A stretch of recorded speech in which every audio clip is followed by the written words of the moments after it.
wait for that one. We do have one other game that EA showed, but we're going to talk about it in the Xbox one because Phil Spencer, I can never remember whether it's Spence or Spencer. He kind of was having that as a sign off for Xbox. Yeah, closed their show actually. Yeah, so we're going to make you wait for a little bit for that because we are going to talk about what else did Xbox show at their conference, Scott? I don't know, something about a new console or something. Nobody wants a new console, do they? I mean, we're only 3 years into the life. Barky! Barky! That's it. So it is no longer the Scorpio, which I kind of liked, to be honest. I like the name, but it's now the Xbox One X, Xbox One X, so Xbox. There's a lot of Oxford. So yes, that's funny because One X. I mean, I think everybody everybody knows Scorpio, and everybody's still going to probably call it Scorpio, and everybody prefers the name Scorpio. You're like, Xbox One X, it sounds a bit boring, doesn't it? But I mean, it's just a name, and ultimately, I mean, the Xbox 360 was a rubbish name as well, and look how we all got over that as well. And it's like, oh, are you playing the 360 tonight? Ah, sure. Are you playing the One X tonight? Sure. It's only a console name. It doesn't really exactly. matter, I mean, I feel a little bit sorry for parents at Christmas time because they're going to be a little bit confused with all these acronyms because you've got the Xbox One, you've got the Xbox One S, Superman S, and then the X-Men Xbox One X as well. So that's going to be a little bit confusing, maybe for some parents. Superhero analogies, exactly. I would now go for the superheroes. But I understand it from a corporate branding standpoint. Yeah. Because X feels like it's like that ultimate kind of top end thing. X, that kind of unknown kind of aspect. Where's the technology going to take us, sort of thing. And then S is obviously like what we're well kind of disciplined and conditioned now to. You're going to hate this, but I'm going to use Apple as an analogy. No, it's like you've got the iPhone, like the iPhone 6 or 7, and then you get 6 months down the line, you get the S version, which is the super duper version, and then the C, isn't it? The biannual kind of cycle as well. You get the full blown version. So I understand the middle version is the S version, which sounds super. And then you've got the base version, which is just the Xbox One, and then the top level one, which is the X. So I understand. I mean, I think naturally it was only right that Microsoft kicked off unveiling. I mean, that's what all the chat was beforehand. Yeah. What I did like so much about Microsoft's show this year was that they kind of went, "This is the One X. Yep. Let's just put that to the side and talk about the games." Yes. So they obviously had to come out swinging. And whilst I'm not sure overall it was a phenomenal show, I mean, I still think their best show was actually the couple of years ago where they announced backward compatibility, because that was huge. I think that was probably their best show yet.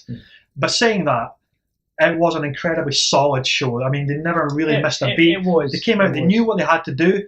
They said, this is the technology, we know you know about it, we know about it obviously, but this is what we're going to call it, this is its technology. They'd already released the specs for it, and they gave the Digital Foundry who did the in-depth stuff, and it really was a case of, okay, here it is, this is what it looks like, it goes on sale, it's going to be this price, done.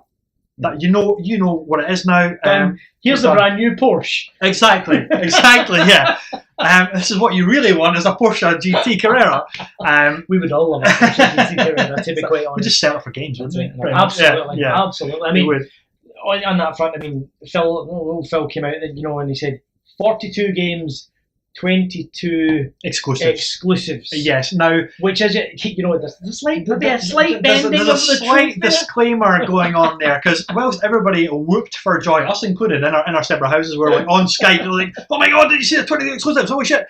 It was a case of, right, how many of these are actually AAA, and then how many of these are indie games? Which, for the most part, I don't really have a problem with, because I'm a massive indie fan. I mean, out of the two of us, you call them hipster shite all the time, but I love a good indie game. I'm starting to love some hipster shite indie games as well, I have to say. So yeah, he's converting me. Slowly but surely we will get him there. But the majority of the indie games that they showed off looked incredible, and we'll get into specific ones in a few minutes. But that was a big opening kind of salvo statement for Xbox, where it says, we are going to show you games. You wanted games, you asked us for games, here are your games. 42 of them, the most shown at, I think, probably any conference. I don't want to say ever because I might be hanging myself there. We're not going to go through the 42. No, no. We can't remember. I know all 42, but you know. Yeah, exactly. And 22 exclusives. Now, a lot of those might be launch exclusives, time exclusives, cross-platform exclusives, but ultimately, who the hell cares? They're coming to the Xbox. Yes. The Xbox is getting these games first, and that is huge for that community that they have been begging out for. I mean, just the other day, I was putting together a list of exclusives for each console just this year. And in the first 6 months, essentially. And PlayStation, first 6 months. I mean, it was alarming to see, okay, PlayStation had like 13 exclusives. I know most of those were from the Japanese support, but we had Horizon Zero Dawn, we had Gravity Rush, we had Tales of Berseria, we had Yakuza 0, we had loads of games, we had Nier Automata, we had Neo, all these new IPs coming out, and Xbox had Halo Wars 2, which is a great game, it's an RTS, but it's incredibly niche, and they were starved for games. So it is great to see that Xbox are going to say, okay, this is the games collection you're going to get over this year, next year, and we're just going to have tons of great stuff to play. And they pulled, they went straight for the Xbox One X. Here's something that kind of displays the full power of it. And I mean, we all knew Forza 7 was coming as part of this reveal here. Yeah, well, that's it. I mean, this comes back to what we were talking about earlier on about E3 not really being full of that many surprises. Sure, the big surprises. But by God, when you saw Forza 7 running, and that's 60 frames a second, 4K, HDR, holy all crap. the acronyms you can list, right? I remember when we were chatting during the live stream of it, and I'm saying to the guys, this is photorealistic. It looks photorealistic. Yeah, it was incredible. Unbelievable. It was incredible, and it's that age-old saying where if you're going to launch a new console, get a driving game on it, because driving games always look phenomenal. And if you want to sell tech, then get a driving game on it. I mean, usually there are some bases like get a driving game on it, get a fighting game on it, cover your bases kind of thing. But to be honest, Forza is such a behemoth juggernaut of an IP for Xbox that we can't wait to at least get a bit of a hands-on, hopefully at EGX this year. Fingers crossed, if anybody at Eurogamer is listening, get it. And it's just going to look incredible. It is. And then eventually, looking forward into the future with my crystal ball head, the eventual Forza Horizon, which will be coming to the Xbox One X as well. Yeah, so the Horizon series is the Horizon series. It's a bit more arcadey. It's still got a bit of sim going on there, but it's way more accessible. And Horizon Zero Dawn, Forza Horizon 3. Apologies, guys. It was arguably probably easily the best driving game on the market because it was so much fun. It catered to so many different kind of people who are casual racing fans, people who are hardcore racing fans. A lot of fun. But I'm trying to rack my brains to after the stunning look of Forza. What was that? Was that Assassin's Creed they went into? Did they go to Origins after that? I can't remember because as we said, Microsoft kind of cherry picked from a few of the other. That's right. The conferences. Yeah, that's right. Because I'm sure they. I think they segued into Origins. Yeah. Well, there's definitely one I want to talk about, but I think it was Origins. Now, since we've started Origins, we may as well just go down this rabbit hole. Origins, or Ubisoft, I should say, took a year off and basically to invest in the time, the narrative storytelling, the world building, and to overhaul a lot of stuff that was maybe those kind of things that basically is kind of like a Metal Gear game where the things that are in there that never really quite worked become something that are quite endearing of the franchise. And Assassin's Creed franchise as a whole is pretty much filled with that kind of stuff as well as always pushing for new stuff, which is obviously great to see a series develop over the course of its lifespan. Yeah, absolutely. Absolutely. And iterating, borrowing from other games in the series. And I've always complained about this a little bit, is that Ubisoft games as a whole seem to be morphing all into one kind of thing, right? And it is a little bit unfair because here's an open map. Here's lots of things you've got to find. Exactly. Yes. So our Eagle is basically the drone from Ghost Recon Wildlands. But to be honest, I don't really mind that, and it's a little unfair to say it as well. But it just makes the games as a whole better. If something works in one game, they transport it to the next game, and then they improve upon it, and it makes it better. And that game is going to play really, really well. Exactly. And again, Origins is another one that was showcasing the power of the Xbox One X as well. Yep. I can't remember if it was shown in the trailer during the Xbox presentation, but I know certainly Ubisoft, which again we'll cover in due course. Yep. But the clarity of the in-game footage was.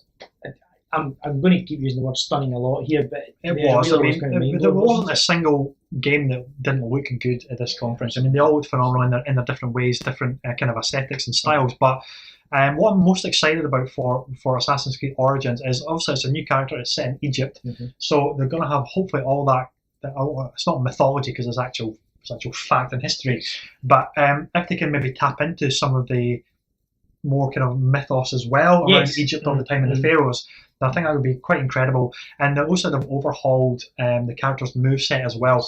Finally, there was a proper dodge for combat. And combat, I mean, I've never complained that combat in Assassin's Creed didn't look brutal. They always look brutal. Always did, yeah. But it's something that seems just a little bit more kind of visceral and immediate about Bayek, I think the character's name is called this time. He can kind of dodge and parry and all this kind of stuff in a way that's way more fluid and natural than it was before. And I think it's really, really funny looking back on the history of the Assassin's Creed games, as Ross was saying there, because I've, a lot of the stuff being backwards compatible now. The other night I was playing Revelations. Yes. And AC2 and Revelations were two of my favourite in the series. Yep. But see, going back to now, the controls feel really, they've aged really badly. Yeah. But moving up to like the likes of Unity and what was the London one? Syndicate. Syndicate, thank you.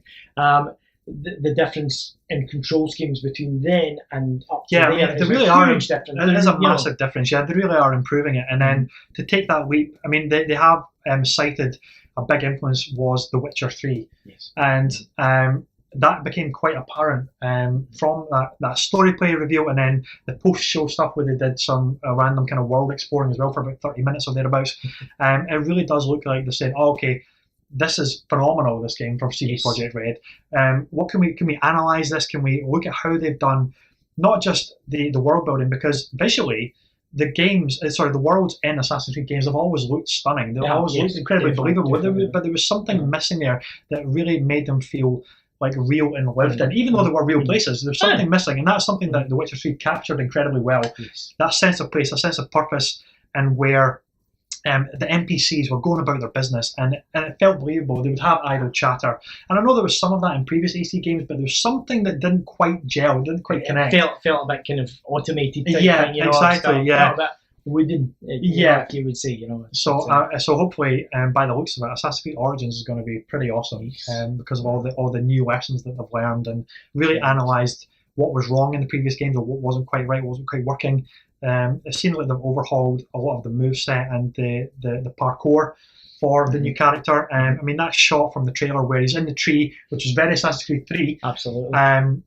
He jumps out, he gets the bow and arrow and headshots the guy as he's all in one's kind of slow fluid motion. It looks just incredible. It does indeed. It does indeed. And couple of kind of major, I'll come on to one major exclusive as well that they unveiled.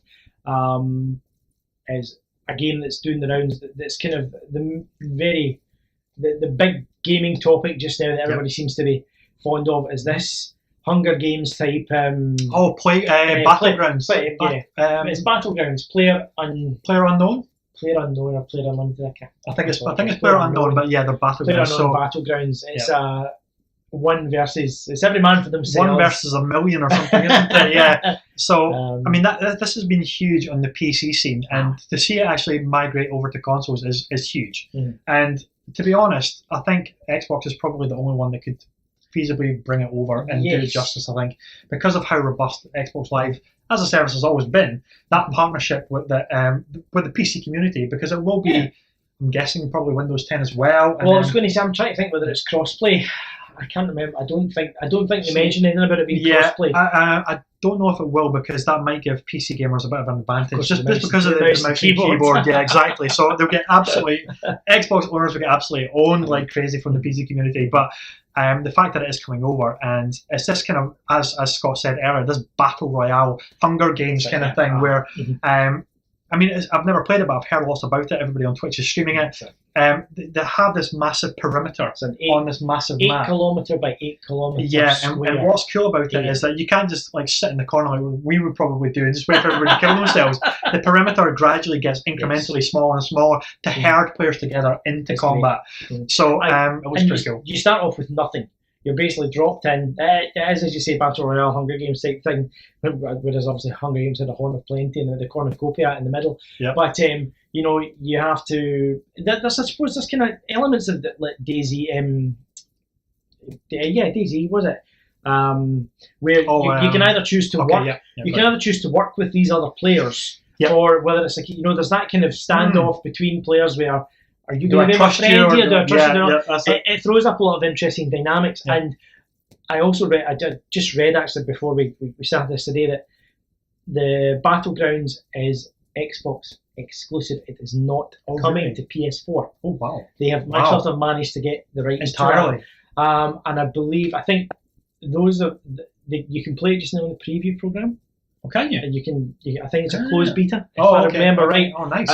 Which is another good way that they're going to be allowed to iron out the bugs and issues, get a lot of player feedback and that, which is good. You know, obviously Microsoft are trying to work hand in hand. As Ross said, it's not a genre that either of us really know much about. You really don't want to see Scotty spawning into a map in just his pants. I mean, that would be... We'd have to censor the stream if we did that. I'd win straight away. Dead. Everybody just drops dead from shock. So yeah, I mean, I think that has the potential to be huge on the Xbox. It does. But there was a lot of games that were a real surprise for the Xbox that got shown off, and part of this, we call this the sizzle reel. But you saw a little bit of them, but not a massive amount. And one of them was. I think it was called Code Vein, I think it was. Now, it looked like, first of all, it looked like Xbox were getting some Japanese games, which was awesome. True. Which is great to see, because there are some phenomenal JRPGs out there, and the Xbox were unfortunately missing out on. So Code Vein apparently looks like a bit of an action RPG, but way more in the likes of Dark Souls, Bloodborne, but with an anime kind of slant to the characters in a kind of photorealistic world, which is a bit. It kind of reminded me a little bit of like kind of the mechanics of Devil May Cry and stuff like that as well. You know, but it's the fact that they're managing to get some of these styled Japanese influenced or styled games is a huge thing for the Xbox. I mean, Microsoft have traditionally done very, very poorly in the Far East. Yes. So maybe they're going to have another try. Well, hopefully, in this market. All they need is the developers to get on board and bring their game to that platform. Absolutely. So, I mean, I'm really quite excited for that. And maybe the kind of game that I completely suck at and then temper tantrums, throw the controller away. But it looks incredible. And if it's a bit more action RPG as opposed to Dark Souls RPG, which I completely suck at, then we would probably be all over that. But another one that they announced in that series was Black Desert. I think, which has again been on PC for a good while. Yeah, so MMO again. But from the thing I always kind of dislike about MMOs is they always usually look a bit rubbish in terms of the graphical presentation. But Black Desert Online, I mean, visually it looks stunning. I thought at first when we were sitting watching it, I thought it was like a Dynasty Warriors game. It did. Kind of have that vibe to it, didn't it? Which really kind of, again, I'm not a great fan of the games, but I appreciate the combat. The combat in them is nuts. Yes. Which I really love, and I got that tons feel of characters on screen. Yeah. So all the characters. I mean, just off the top of my head, one of the characters that I immediately kind of latched onto, I thought he's pretty cool. I'm going to go him. Is this giant tank creature, which is usually your class, with these kind of dual axes, and the shot they show was him just like smashing the ground like crazy, and just effects everywhere, just laying waste everything. I thought that's Watson. That is absolutely Scotty. I'm always a tank. Leroy Jenkins. Yeah, so they didn't obviously show much in terms of actual like story or gameplay as such, but the little reel that we did get to see was, I mean, it looked impressive. Yeah, it looked impressive. Really good. Now I want to do a big shout out to a game that again, I've not been expecting, I've never heard of it, but it's right up my indie retro street. and it is The Last Light. Oh, now this is the one that is Blade Runner-esque. It feels very Blade Runner-esque. The pixel, it's 3D pseudo. Yeah, I mean, it's such a mashup of styles that on paper you think this is going to be ugly as hell. It's not going to work. What are you doing with photorealistic backgrounds, pixel rendering in the foreground for your characters? What are you talking about? What are you smoking? Yeah. But it looked incredible. You know, to see it in motion, it was just beautiful. It was a lovely piece of animation and lovely. It made so many calls up to my mind. You know, as Ross said, there were calls to Blade Runner in there. Those kind of dystopian type, maybe not as colourful as Fifth Element, but that kind of idea. Yes. It also struck me when I saw it. It threw me back to the Amiga days. Of Flashback and Flashback. game. That's what it looked like at first. Yeah, and I thought, it had that kind of vibe to it, you know. So it just these were the little nuggets that Microsoft just threw out. You know, exactly, it's like, I mean, I have this. You haven't seen it before. That's the thing. I mean, there were. It was almost like, I mean, it was an embarrassment of riches. They had so many games. I mean, we just sign off the ones that kind of stuck in our minds. We probably should have had a proper list together, but it's the games we wanted to talk about that we felt, that's the one I remember. That's the one I want to talk about. That's the one I'm looking forward to. And so we do apologise if we're missing off a ton of games that we probably should mention, but it's the ones that we kind of thought resonated most with us. We're going to have gaming Tourette's in a minute. There'll be a game that we're just like, that one! Yeah, exactly. But there was so many. I'm trying to think of something else, another one, before we get into the big one that we want to talk about. Do you know what we missed, actually, which just came back to me? We were talking about that. Yeah. A little game set in the future in Russia, which you have already did a trailer walkthrough so which we totally missed. So shameless plug here. Do check out our YouTube channel because we have done a trailer breakdown analysis on this game. It is Metro Exodus. Yes. Finally, I mean, beautiful. As I mentioned on the kind of the commentary, I was completely shocked by this. It was actually one of the opening games that they kicked off the show with as well. I think it was one. I think it followed Forza actually, as it turns out. Not Assassin's Creed. I know, but I thought this series was pretty much done. I thought it was dead. It's been years since we got Metro Last Light. I don't even know if it sold very well. It got a phenomenal remaster. The Redux collection. Buy it now. It is phenomenal. Cheap. It is so good. The two of them are on my pile the of fact shame. that I know they're on my pile of shame. I don't even know if I can continue talking to you for the rest of the show now. But those games, I promise not to talk too long on this. Those games were just phenomenal in the sense of how atmospheric they were. Again, we mentioned a sense of in terms of world building in the Assassin's Creed and a couple of other games on the broadcast tonight. But nothing beats, for me anyway, that claustrophobic metro system. And the fact that each station in the subway is like a proper enclave. This is society now in the future of Russia and Moscow, because the world above is completely irradiated. And that is the entire premise for the Metro series. Now, flash forward to Metro Exodus. So it appears that the surface is all fully, the radiation seems to have dissipated somewhat. Yes, absolutely. Life is back to the planet, so there's a lot of vegetation around. You know what it kind of calls to mind? Fallout, the Fallout series. It does. The most recent Fallout, a bit the way that it's So, I mean, it's funny. I actually thought this was going to be a Fallout game before the title came up.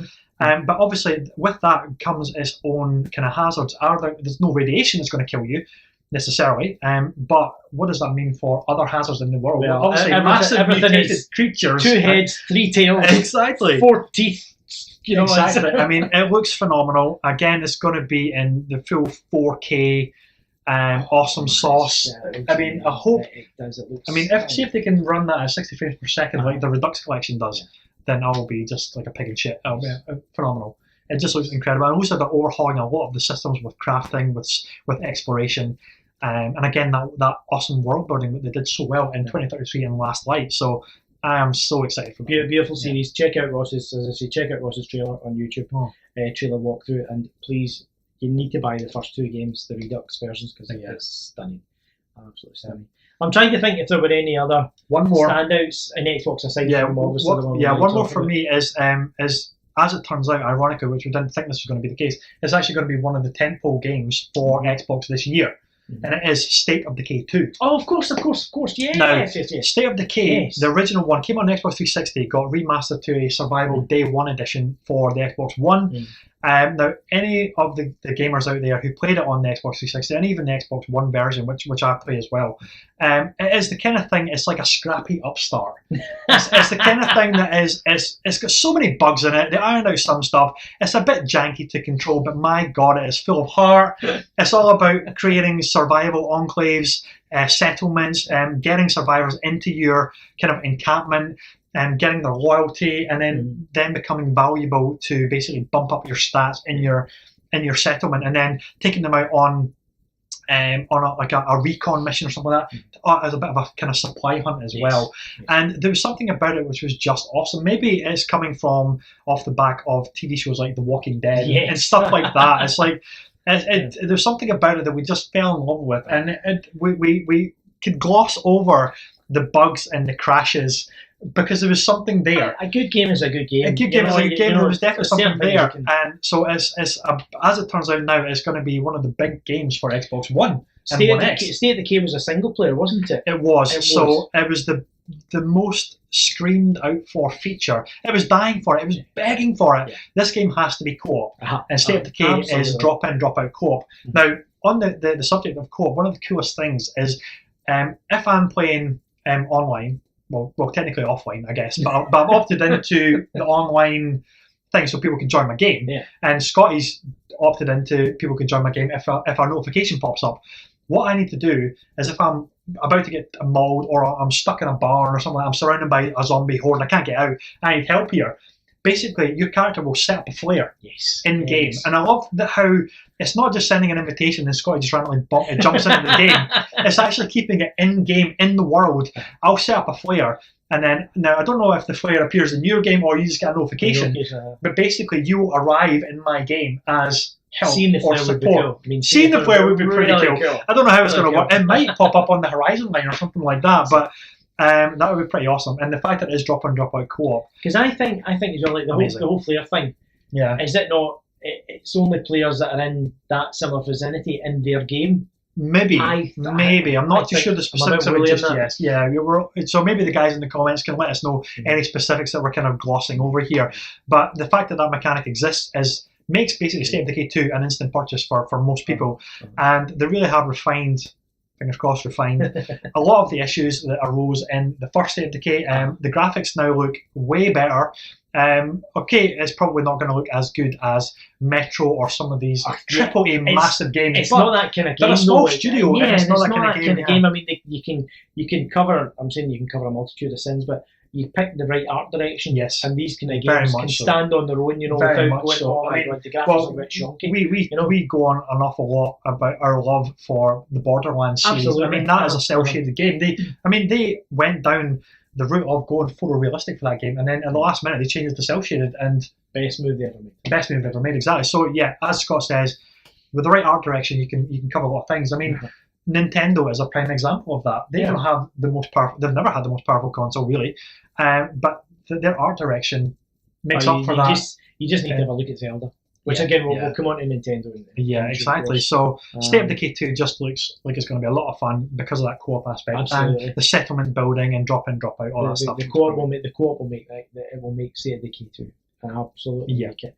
And exactly. Microsoft wouldn't be Microsoft either in their showcase without talking about Minecraft. I'm only going to gloss over it very, very quickly because we know Minecraft. We all know what Minecraft's about. We all know what Minecraft does. But they're bringing out an updated version of it for the Xbox One X. 4K Minecraft. HDR. If you love Minecraft, it's going to be even sharper and even more glorious with lovely shadows and everything. That's all I'm going to say on it. That was a given, trying to show. That was them doing an Ubisoft in terms of the presentation. You remember when we first saw The Division, and then another guy drops in as a guy in the drone, which obviously got scrapped later on, but they're all like talking totally coordinated. It's like, lay down, cover support, you go in and scan that thing, and it's like completely military code. We all know it never works like that. Yeah, exactly. It's like, shit, throw the grenade! Ah! That is basically what kind of happens. That's me on a Friday night when we're playing. Pretty much. But I mean, from that moment where snaps that cutscene, the helmet slams down, they're standing on the precipice, you see the vista, and apparently this is all open world. And then they just basically, Iron Man style, they just jump off the ledge, thrusters kick in, and they're basically just almost like Section 8 or something like that, right? Where they're just kind of flying and piloting through this canyon. You see the wildlife, like it's very Avatar in that regard, just like bounding along beneath you, and then you're just flying and piloting, and it just looked incredible. I think our jaws were on the floor. That reveal was definitely. We'll probably again we'll recap this then. That reveal was probably my favourite of E3. Oof, really? Definitely. I mean, just probably. I'm a Destiny nut. That kind of stuff all floats my boat. Yeah, and that was just that out Destiny. Yeah, I mean, what's going to be exciting for that is not only 4-player co-op. Yeah. None of this 3-player fire team rubbish. 4-player co-op finally, but it's going to be the dynamic events which happen in terms of these like electrical storms, but also the customizability, the upgrade trees, all the stuff that they have. It's BioWare. I mean, it's BioWare. It's BioWare. So, and of course, BioWare is renowned for their writing, their side quest writing, all that stuff. I mean, that is going to be just incredible. That's going to be a tentpole game easily for, unfortunately, next year. And what they're touting, probably by the tail end of next year. I think it's going to. It could be as far back as Christmas. I mean, if it's optimistic, if it actually hits this November 2018 launch day, it could easily slip into 2019. And so that was spring launch. I mean, it has to be said they closed out with a bit of a bang. Microsoft. They did. That show. Now I'm going to say something that's maybe going to earn me some enemies, but bear with me. Especially with him, he might slap me here. As strong as the Xbox show was. Right, he knows exactly where this is going. As strong as the Xbox show was, a lot of exclusives, a lot of them indie exclusives, a lot of them time exclusives, all phenomenal, right? All great. That's exactly what we want. But there was nothing AAA, brand new IP that you can say this is the platform going forward. This is the franchise. I agree. This is the franchise we're investing in going into the future over the next kind of 2-3 years. Now, does that matter at this stage? Maybe not. But that for me was just a little dent in the armour there.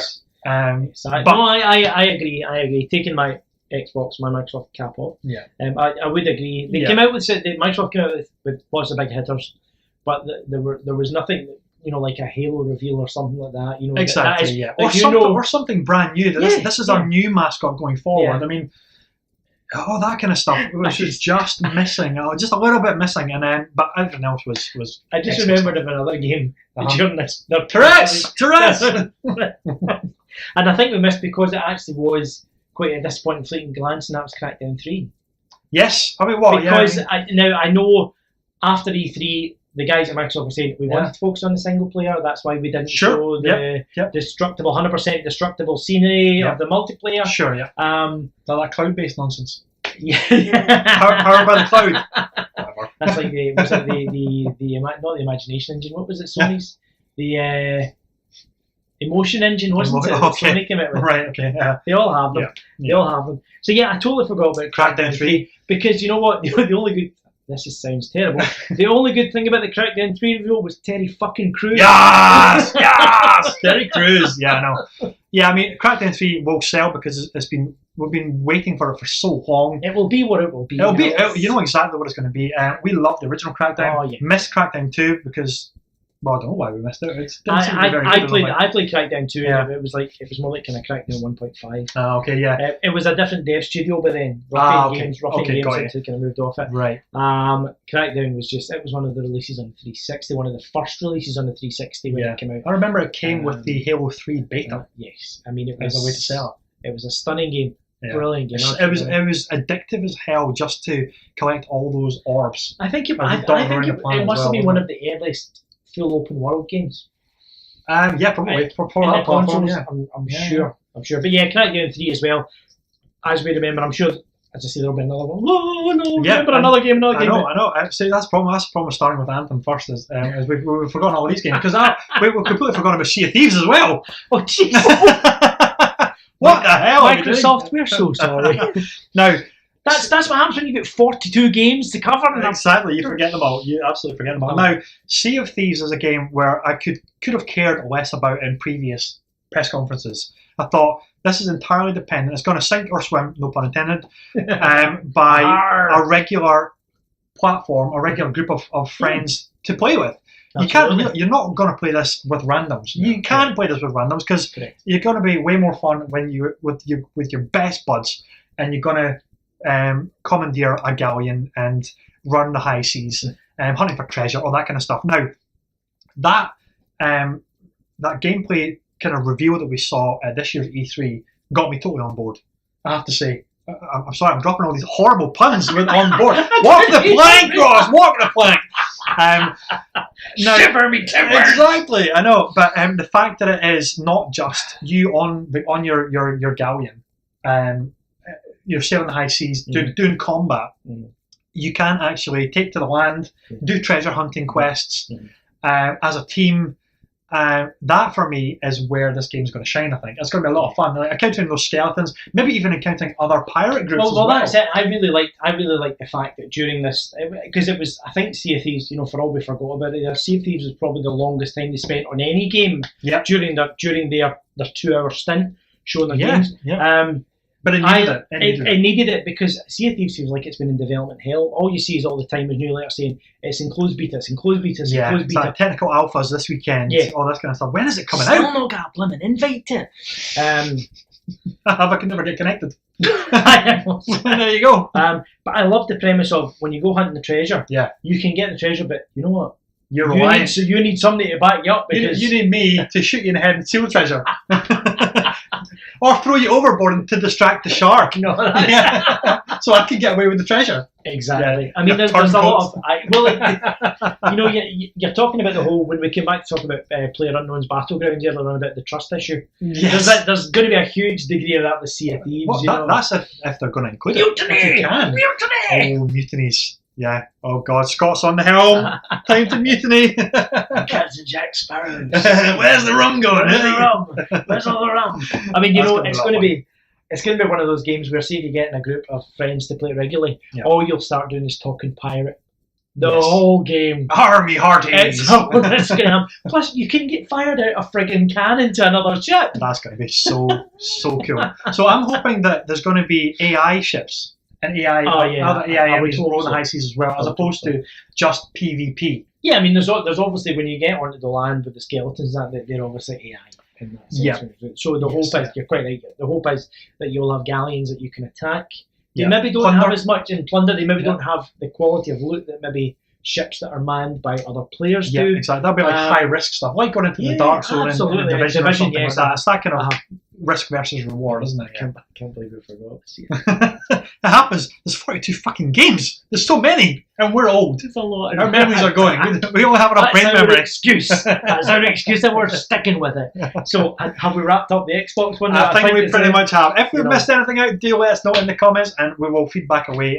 They showed Cuphead again, which is apparently getting a release at the tail end of September, and that looks fantastic. So there you go. It does. I mean, it's not my cup of tea, but it does look cool. I mean, I love the 1930s aesthetic there, and it's like classic Mickey kind of thing, isn't it? It looks incredible. Yeah, it does look cool.